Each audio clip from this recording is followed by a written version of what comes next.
Welcome. I'm E.G. Marshall. You know what they say, the hand is quicker than the eye, the brain is faster than the mind. They say you can't cheat an honest man. They say there's a pot of gold at the end of the rainbow. Yes, that's what they say. And you listen to all these people, and it seems that everyone's trying to sell you something. Can it be that the entire world is just one big confidence game? They say there's a sucker born every minute. Who was born during your minute? Look, you're wasting your time, Mr. Pangborn. Am I, Mr. Troutwine? Whatever it is you're selling, I'm not buying. Are you sure? And so I bid you good day. I'm here to offer you the Midas touch. The Midas touch? The ability to turn whatever you touch into gold. Prove it. This desk of mine, touch it. Is that all you want? Touch it. Turn it to gold. All right, stand by, Mr. Troutwine. I'll do better than that.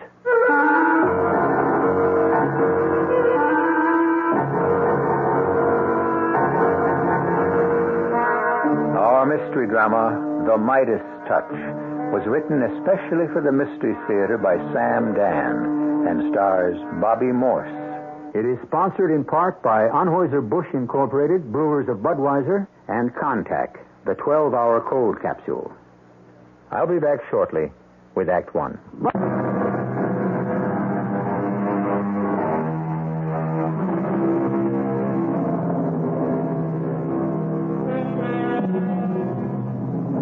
The pot of gold at the end of the rainbow. The money tree, where the lovely green blossoms are crisp bills. Ah, yes. Dreams, beautiful dreams. And where there are dreams, you will also find those who will help you make them come true. For a fee, of course. And some of these good folk can be found in sumptuous offices. Their time is spent in muttering mysterious incantations to some evanescent deity called the stock market. Others, however, must make a fast buck as best they can. The time is October 1929. Come in, Mr. Pangborn, sir. James Ulysses Pangborn. And I have the honor to present Una Nanakichi Chobe, or Princess Golden Dawn of the Cherokee Nation. Oh, I'm charmed, Princess. Won't you folks be seated? Well, thank you, Mr. Troutwine. And now, how can the Farmers, Merchants, and Stockmen's First National Bank be of service? The Farmers, Merchants, and Stockmen's First National Bank. A name to conjure with, sir. We have Farmers and Merchants Banks. We have Merchants and Stockmen's Banks. And we have First National Banks.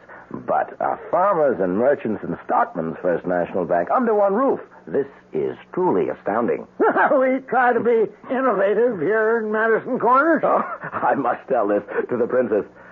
Anama heyo, anama o yo yo yo. Hey, yo. She says, unbelievable. Well, sir, now what can I do for you good people? It's remarkable. What is? Your instant, unthinking, automatic response to the situation, Mr. Troutwine. Folks walk into your office and immediately your generosity asserts itself. You seek to give, never to take. I must tell this to the princess. Noyo oma na ko. Hey, yo. She says, a saint, truly a saint. Now, sir, why are we in your office at this point in history? To make a loan. That's the banker. The banker speaking. Sir, the princess and I, we have not come seeking the banker. Perish the thought. We have come here to speak with Julius J. Troutwine, the man, the human being. In what connection, may I ask? A most happy connection, may I answer. We were driving past your bank, a most imposing edifice, I may add. We saw in the window a most imposing gentleman, yourself. And what was it that attracted our attention? Please ask. What? Your head. Your magnificent head. Now, sir, what Your shining, bald dome. Your completely naked pate. What is the meaning of this? And the princess looked into your eyes, and immediately, because she is a priestess, as well as a princess, she said to me, What did you say to me, princess?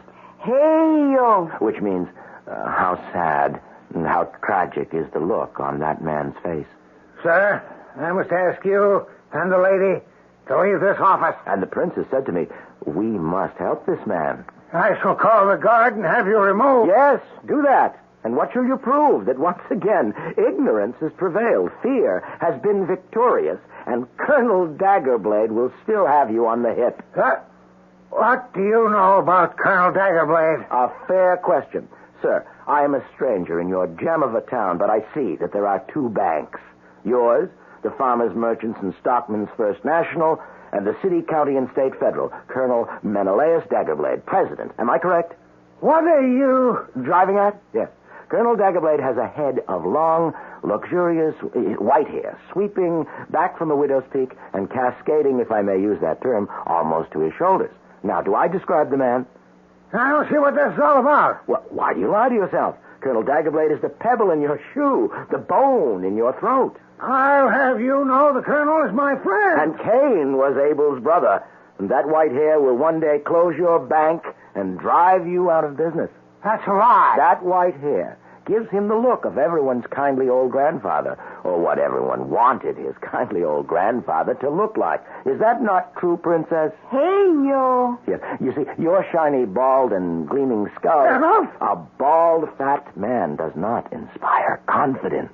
Daggerblade weighs 20 pounds more than I do. Yes, but he has long, luxurious white hair, the hair of a prophet out of the Old Testament.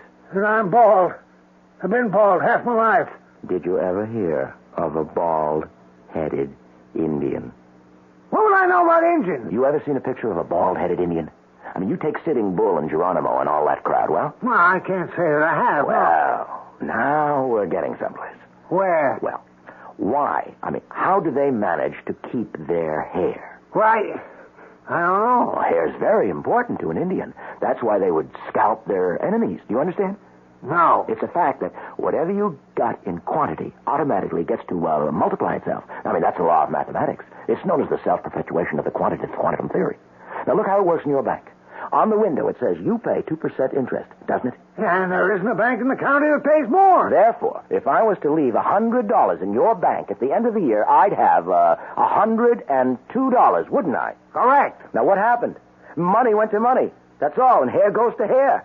And it's this truth that has been captured by the Princess Golden Dawn here, who's also the High Priestess. Yes, sir, it is captured and liquefied and placed into this bottle. Show him the bottle, Princess. Aja Matona. Hey, yo. And for $50, it is yours. One morning, Julius Troutwine, one glorious, triumphant morning, you shall have a shock of glorious golden hair. Would you rather have raven black or flaming red? Now, see here, white. Say the charm for white, Princess. Hey, yo. White it shall be. And now, if you please, $50. Now, hold on now. What guarantee do I have? Guarantee? What guarantee? None. I mean, do you hear? None. Princess, pick up the bottle. Nama to Jani. Hey, yo.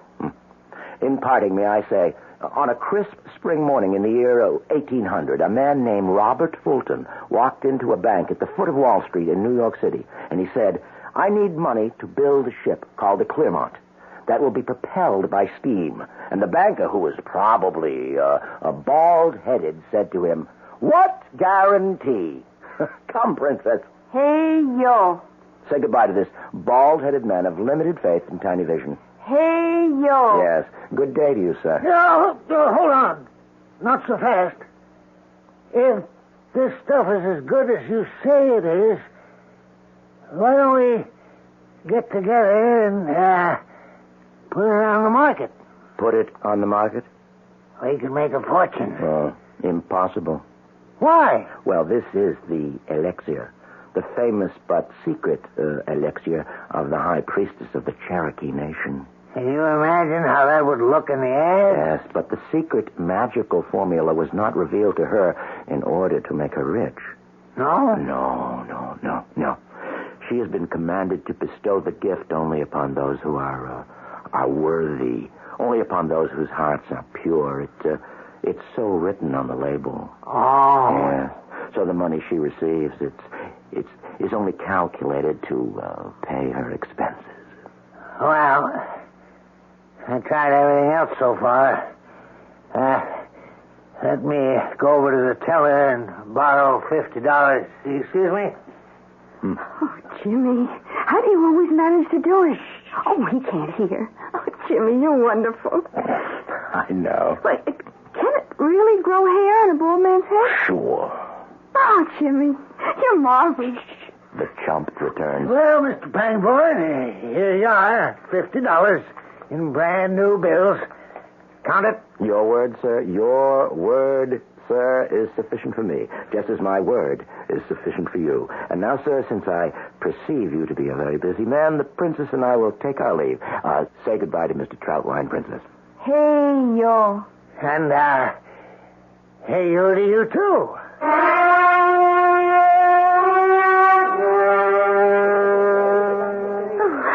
What can we order, Jimmy? The works, Millie, the works. Oh, but this is a very expensive restaurant. I tell you what I'm going to have and see if you're in the mood for the same thing.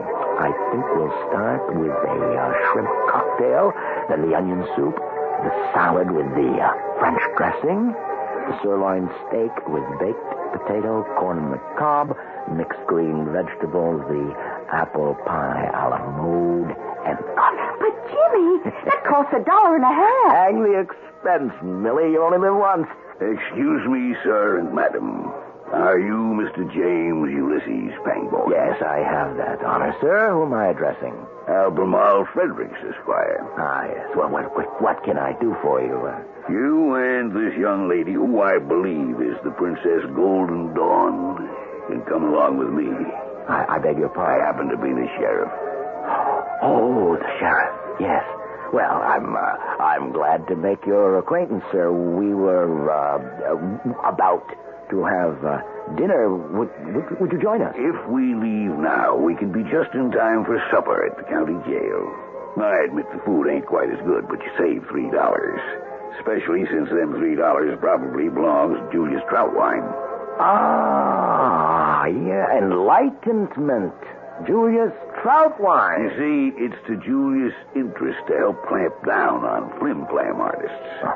And so he paid you in marked $10 bills, which I assume you still have on your person. Well, what do you know about it? And they shall be used as evidence against you in court. That's fantastic thinking. Oh, you gotta get up early in the morning to get the better of Julius J. Troutwine. A man of great shrewdness. Fellas like you blow into a town like this and you say, Hicks, hayseed, suckers, ripe to be taken. You ain't the first con artist to see the inside of our jail. Nor shall I be the last. So if you'll just step this way. Well, what can I say, Sheriff? You've got me dead to rights.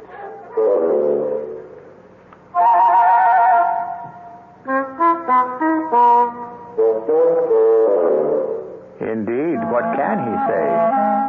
Have we here the case of the slicker slicked? Even upon such short acquaintance, we feel that James Ulysses Pangborn must have something up his sleeve. Certainly he will not meekly walk off to jail. Wasn't there a glint in his eye, a tone in his voice as he spoke to the sheriff? Well, he'd better have something by the time we return for Act 2 in just a few moments.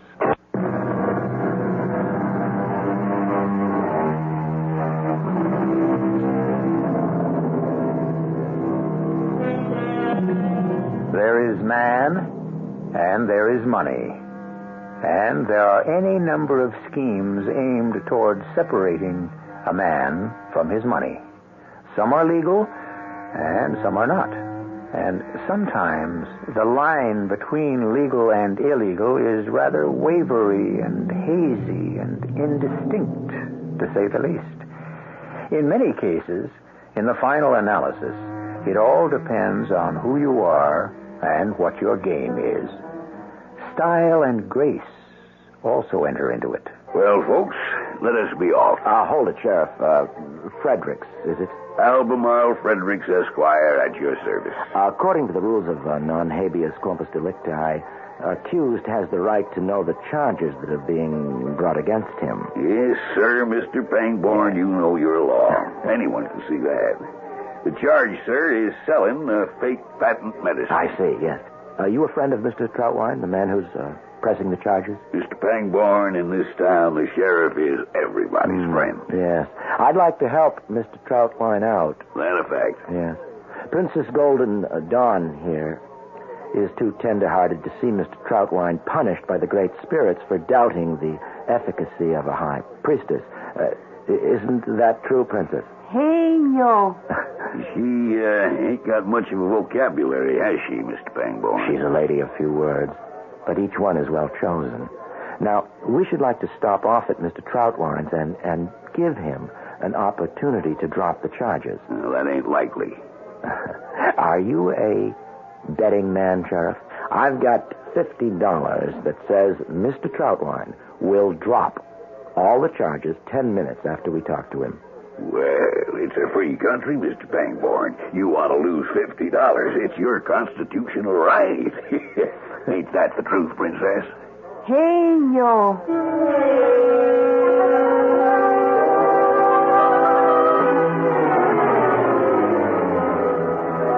Sorry to disturb you, Julius. I'm sure you're just setting down to supper. Why are you doing it then? Why aren't these two in jail? Because Mr. Pangborn here seems to believe you'll want to drop the charges. Drop the charges, Sheriff. I fear for that young man's sanity. Surely we shouldn't discuss it on the porch. Won't you invite us in? Now, see here. Thank you for your hospitality. Why, oh, my, what elegant taste. This is obviously the home of a man of great refinement. Now, look here. You won't flim-flam me, you and that phony Indian princess of yours. Oh, my. Do you know what he just said, Princess? Pana atopa. Hey, yo. Oh, hold the lightning, Princess. The man speaks only out of ignorance. Well, sir, if I were a vindictive individual, I'd let that arrest stand. Would you? Yes, sir. And then I'd see you destroyed in court. Don't you dare to threaten me, you faker. You ain't going to destroy nobody. Of course not. You'll succeed in destroying yourself. Now then, allow me, if you will, to set the scene. Sheriff, do I have to? My dinner's waiting. What's that? Ah, yes, pot roast. Red cabbage. Yes, thank you, Mr. Troutwine. We will join you. Oh, no, you won't. I'm particular who I break bread with. So am I, Mr. Troutwine. So am I. Oh, Mr. Troutwine, let me ask you something. Are you a betting man? Certainly not. I will bet you $100 that before the evening is over, you will invite me and the lovely princess here to join you for supper. Is it a bet? It certainly is. You a witness, Sheriff? He made the bet. I'm a witness. All right, then. Pay me. You lose. I have no intention of inviting you to supper. But the evening isn't over yet. Oh, yes, it is. Sheriff, march these people out of here this minute and lodge them in the jail. And those are my last words on the subject. Colonel Daggerblade, of the long flowing white locks. He will try not to laugh the loudest. What are you trying to say? Oh, I'm sorry. I was just setting the scene. The courtroom will be crowded, and the judge will ask, with what is the defendant charged? And the answer will be, selling a phony patent medicine. And the judge will ask, may the court examine the evidence? And he will read the label, which reads, the ancient magical Indian essence of hair. Yeah, and I'll say it was represented as a remedy to grow hair. True. True. And what is your complaint? Well, it's an obvious fake. Why? Because it hasn't grown any hair. It can't grow hair. There's no such thing as a hair grower. Then why did you buy it? To send a confidence man to jail. How do we know you didn't buy it? Because you really did believe it would grow hair.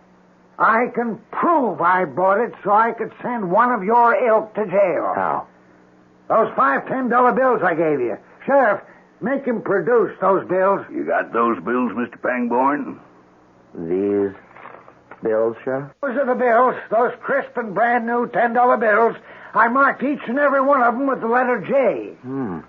I'm afraid there must be some mistake, Sheriff. Do you notice any markings on these bills? Yeah? I wrote the letter J right after the serial number here.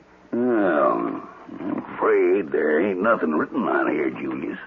Arrest him. Arrest him for destroying evidence. What evidence, Mr. Troutwine? Well, he done something to him. He must have done something. Well, now that we have set the scene, we shall carry it to its climax. Do you follow this, Princess? I'm talking about Lona to Peyota. Hey, yo. Yes. Everyone in that courtroom can hardly keep from bursting out laughing. I mean, they look at that gleaming bald skull, and they'll remember how you'll do anything to grow hair. And they'll be reminded of it constantly by the presence in the court of your dear companion and friendly competitor, Colonel Daggerblade.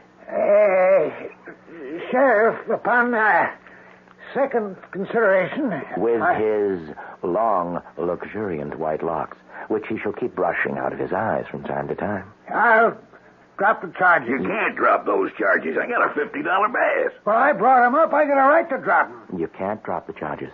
I've been arrested. I've got a right to a trial. You can't make me prosecute if I don't want to. But I have been damaged. Sir, I was sitting in the finest restaurant in town with this lovely young lady, the Princess Golden Dawn.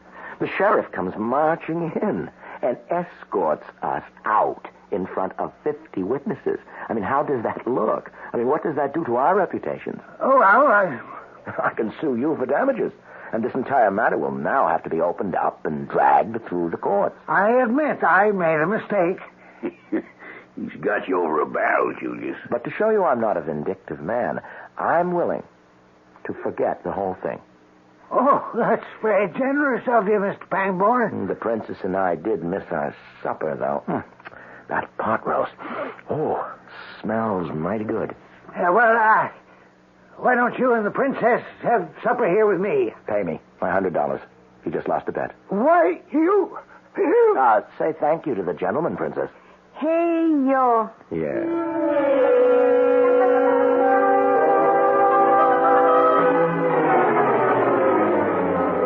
But how long can we stay here in this town, Jimmy? We ain't selling much at the hair store. We don't have to. We made $200 yesterday. 50 from the sheriff and 150 from Mr. Julius Troutwine. Jimmy, he did mark those bills, didn't he? Sure. Well, then how did the marks disappear? Millie, honey, lay it all to the account of the magic hair restorer and its many uses. Remember, in a town where there isn't much of a bald-headed trade, we sell it as a spot remover. Oh. We've got us a money tree in this town, and we're going to cultivate it. A money tree? Named Julius J. Troutwine. You couldn't sell him anything anymore. This morning, I shall prove the fallacy of that premature statement.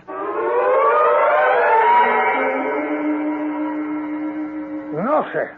If you do not leave the premises at once... Ah, Mr. Troutwine. No? We're not wanted, Princess.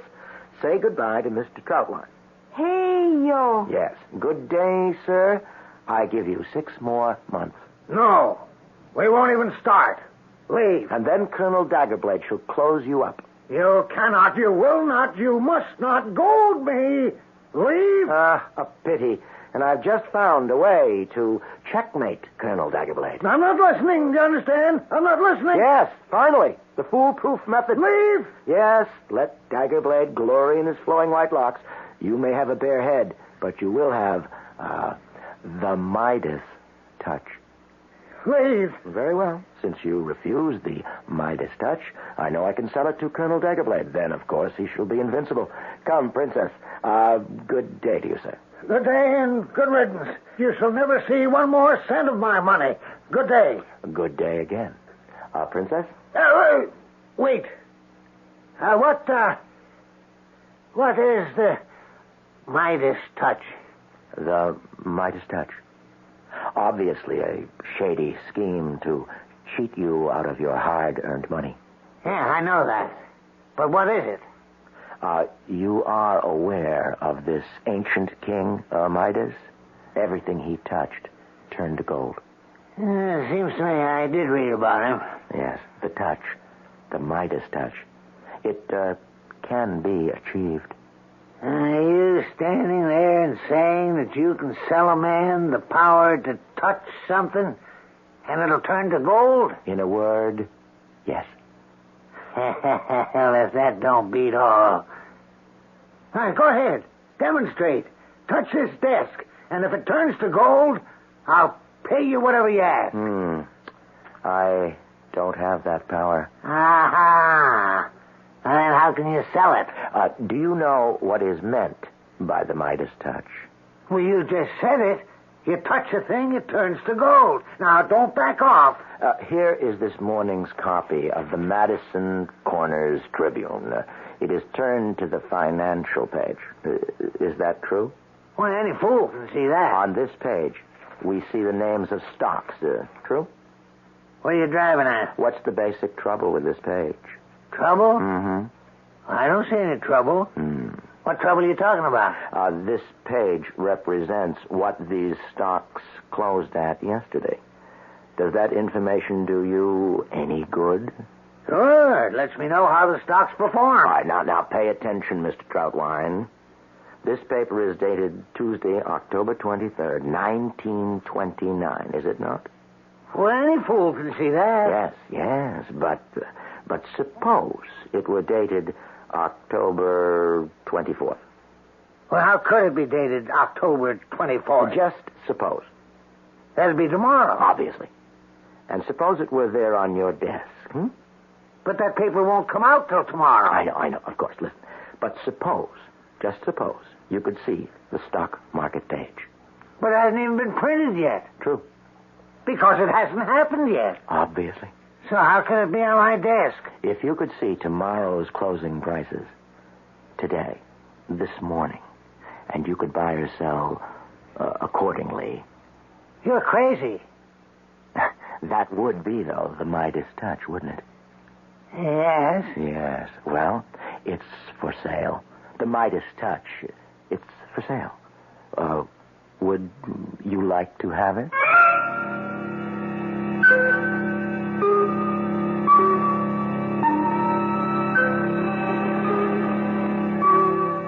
Well, catching up.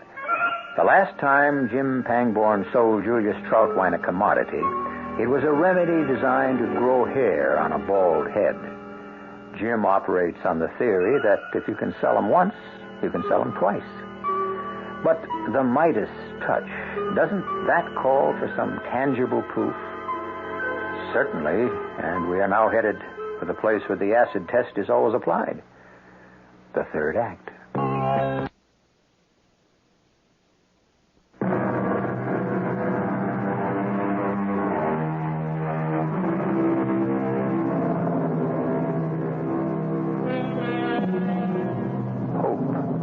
How it springs eternal in the human breast.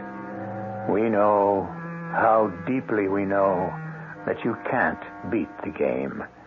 In the end, the wheel must be fixed, the dice loaded, and the pea cannot be under the shell where you know you saw it go. Never, said Edward Francis Albee, give a sucker an even break. All right, now state that proposition again. Gladly. I'm saying that the Midas touch is for sale. And the Midas touch is hereinafter defined as? A copy of a financial page. Showing the closing prices on the New York Stock Exchange. Yes, sir. Showing those prices at the close of business of the date in the future. You realize what that means? I do, Mr. Troutwine. It is now 9 o'clock in the morning. If you knew how a stock page would read this time tomorrow morning, you could buy and sell in a manner that would truly be reminiscent of the Midas touch. Such a thing can't be done. I didn't ask you whether or not it could be done. I only inquired if you wished to buy it. If I cannot make a sale here, believe me, I shall present this proposition to Colonel Daggerblade. Princess, say goodbye to Mr. Troutwine. Hey, yo. Just a second. Yes, sir? This proposition of yours, Midas touch. Midas touch, yes. Yes, Mr. Troutwine?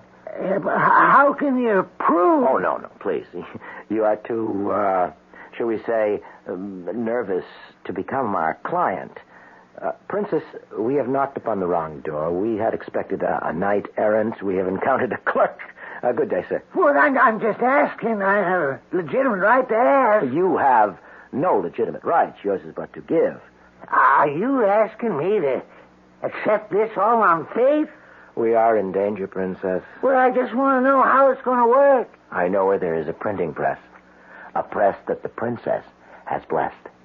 $1,000 is all it costs, and you acquire the Midas touch. 1,000? Yes, and you know something? You can make millions. Hold the phone. Yes, indeed. I have a question that cuts right into the very heart of this entire enterprise. And that question is, if I'm telling the truth, why do not I use the Midas touch and become rich as Croesus myself? Yes, indeed. The answer is I can't do it. Why not? You shall hear this answer from the lips of the princess herself. Princess, ta ma de yo homa. Hey, yo. Huh? What'd she say? She said that she is but the instrument of the gods, the spirits, the tutelary deities, as it were. So? She has taken the vow of poverty. Her knowledge and her powers, they must never be used to enrich herself or those who assist her. Well, then, why do you charge me $1,000? Expenses, sir. $1,000 seems pretty high to me. Have you priced blue rabbits lately? What has... The gods require gifts, and they insist on, well, as I was saying only last week, one of the gods wanted a blue rabbit. There ain't no such animal. You try telling that to one of the gods. The answer was seek and find. We finally did locate one. Fellow over in Madras, India, just happened to have a blue rabbit. What with telephone calls, shipping charges, and whatnot, the final cost came to $875.48.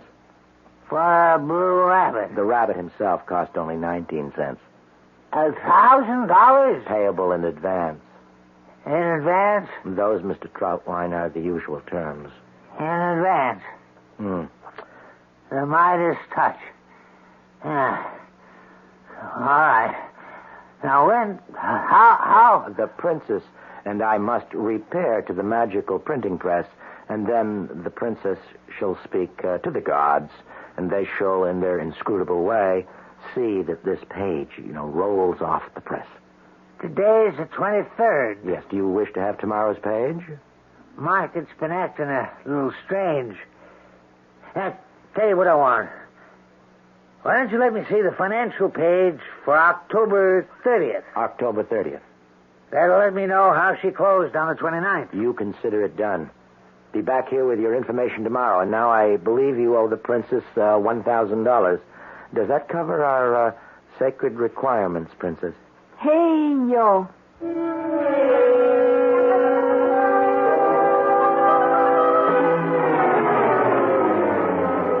Newspaper page? What's it supposed to say?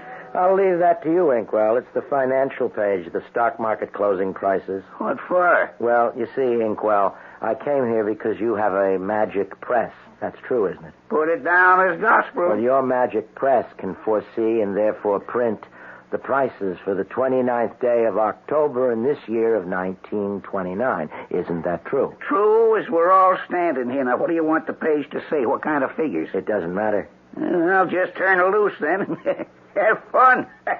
Excuse me, folks. I gotta sit tight. Is the press really going to forecast? Millie, you stay here. I'll take the page back to Mr. Troutwine. Oh, do you have to? I'm not a crook. I'm going to leave the money with you. No sense having it on me and tempting fate. You just hold on to it. Yes, Jimmy. Well, what do you think? Inkwell, it's magnificent. Yeah. I guess it's my masterpiece. Oh, Jimmy, you did it. Look what it says. October 30th, 1929. Yesterday's closing prices. Then the press does exist. The magical press. Oh, Jimmy. You, feeling all right, Millie? You have to excuse her, Inkwell. She's a very impressionable young lady. Oh, there are the prices, black on white. Who'd have believed it could be done? Millie, wait here till I get back. Well, Mr. Troutwine, surprised to see me? No, sir. I knew you'd return. Being a banker teaches a man how to evaluate character. And here's your financial page. And I have kept my part of the bargain. Yes, you have. You really have. What's this? What's that? These prices. The market, according to this, the market has... Well, day after tomorrow, the market will collapse. Is that a fact? Well, here, this stock, down 60 points from today. But it's impossible. This will be the worst panic in the history of the world. Well, maybe... They'll all go broke, Daggerblade especially. Mr. But I'll make a fortune. Mr. Troutwine... Miss Raven, get my broker. He's to go short. Go short on everything. You heard me.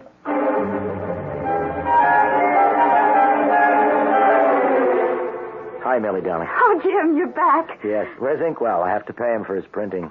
Oh, it's okay. I already done it. Oh, what did you give him? $1,000. What? I bought the printing press. Oh, Jimmy. You bought... Because it's magic. It printed the page. It must be magic. Oh, poor Inkwell. I worked a swindle on him. He didn't know it was a magic press. Millie, no. Did I do something wrong, Jimmy? I thought you'd be proud. There's no such thing as a magic press. There isn't? And the $1,000 you... Oh, never mind. Oh, it was a hustle. Oh, Jimmy, honey. You see, the trouble is, when you start talking to a sucker and you paint that beautiful picture, well, I become a sucker, too. I believe it. Yes, forget it. I believed it. Oh, Jimmy, you're not mad at me? No. Okay. So much money. $1,000. Now, don't worry. We can sell the press. We'll get something for it. I'll get rid of it.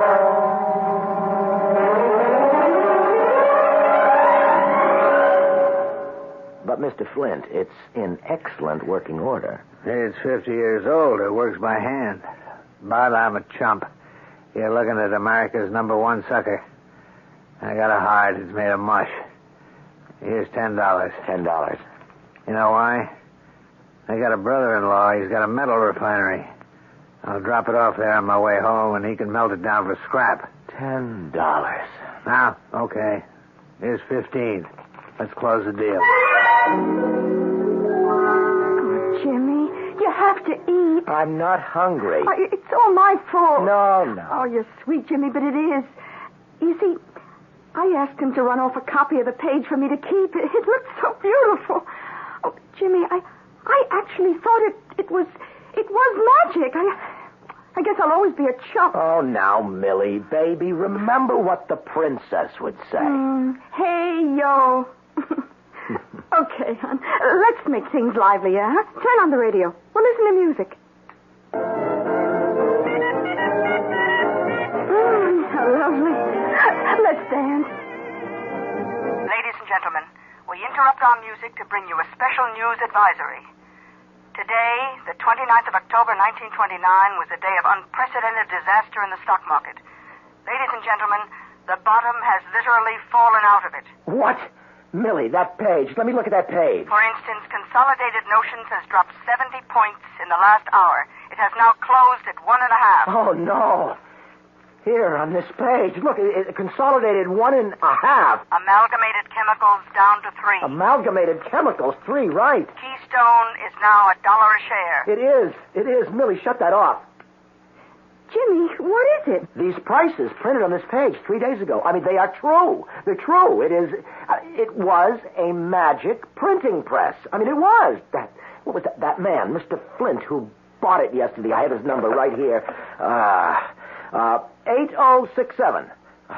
To think of it. I mean, I almost out-hustled myself. Baby, are we going to be rich? I mean, I'll get that press back. You wait and see. Spartacus Flint here. Hi, Mr. Flint. This is Mr. Pangborn. Oh? That press I sold yesterday, Oh, yeah. Yes, I'd like to buy it back. No sale. Mr. Flint, I'll pay you for your trouble, and... Well, I don't have it. Well, who's got it? Nobody's got it. It don't exist anymore. Oh, what? I told you. Yesterday I dropped it off at my brother-in-law's foundry. You know what it is now? It's bars, sheets, lumps. Oh, no. You want to buy some scrap steel? Jimmy? Jimmy, what did the man say? He said, hey, yo, baby. Hey, yo.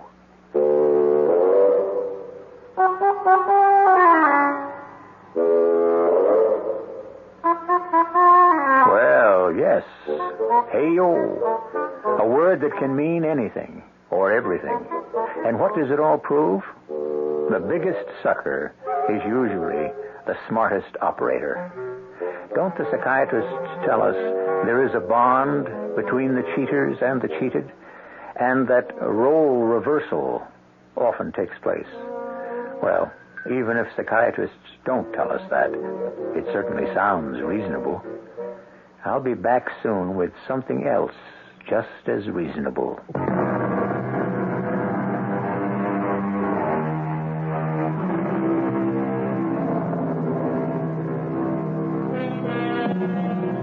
How do you account for the fact that the printing press was able to print a page from the newspaper of a future date to describe accurately events that hadn't yet occurred?